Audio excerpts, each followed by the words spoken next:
Oh, yeah. Coming up next, that's right. We have the dope dad himself. That's right. Rico Lamitte, who may have some internet may be working over there today.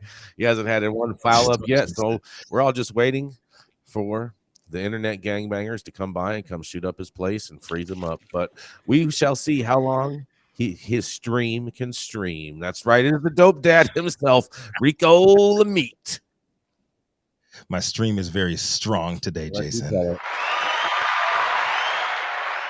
As of now. So in February, Twitter became the first social media platform to allow cannabis advertising.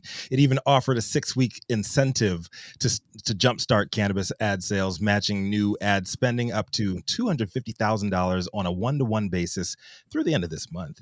With the first month now behind them, the first movers to try their luck, they're checking in with mixed results. It's important to note that ads from our industry face a ton of restrictions on the platform. Mainstream businesses do not.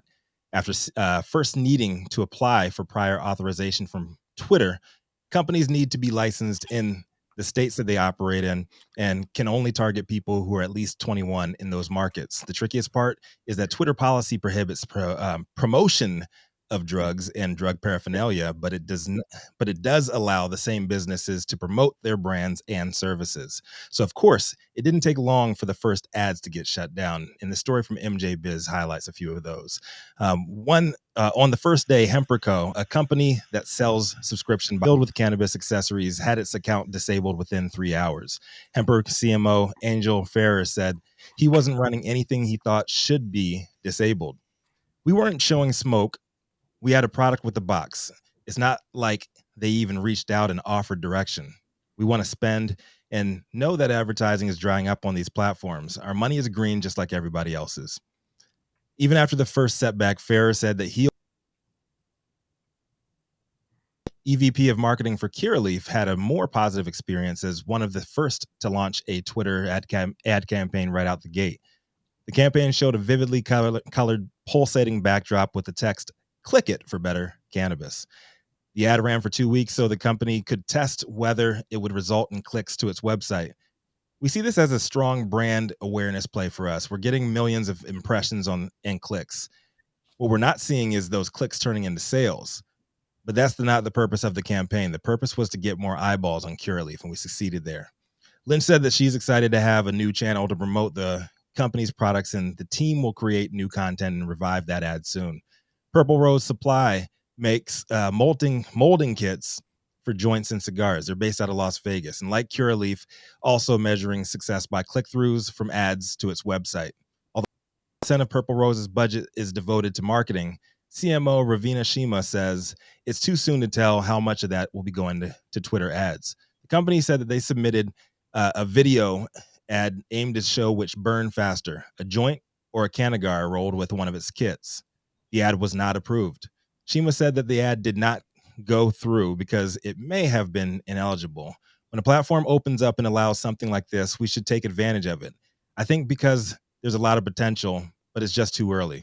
Some industry marketing experts say other platforms will likely follow Twitter's lead. Others believe the ads won't really open up until federal legalization hits. Rosie Matteo, founder and CEO of Matteo Communications, is part of the first group.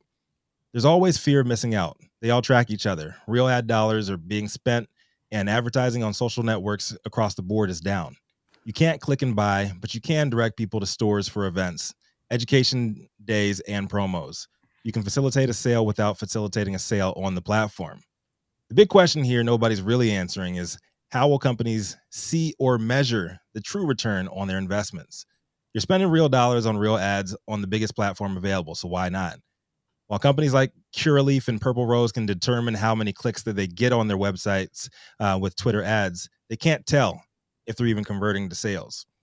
Sounds to me like a lot of companies are jumping through the same sketchy hoops that they had to before on other platforms, spending money without really knowing for sure how effective the campaign was or if they'll get kicked off the platform or not.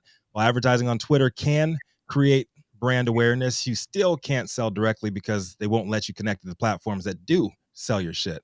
Lisa Buffo, founder and CEO of Cannabis Marketing Association, says that limitations with smaller budgets and less options make it harder for cannabis companies to perform. The average cannabis business annual marketing budget is $50,000 or less, and that operator is under a lot more pressure to show a return on investment than mainstream companies. Even if they're going to spend on new platforms, they're running small tests to see if it works. Number one thing they're concerned about is targeting adults in legal markets. It falls on the brand to establish that. Now, personally, I do have to say that I found it weird that the two companies highlighted in the article that either got kicked off, Emper, or had an ad denied, Purple Rose, were both ancillary. But Curaleaf, on the other hand, actually sells weed, and they didn't seem to have any issues at all. We're only a month into the Twitter ad game, and I'm sure there will be lots more kinks to work out. But I'm interested in hearing what y'all's take. Has anybody else tried Twitter? I'm Rico Lamitte, the dopest dad on the street for High at Nine News.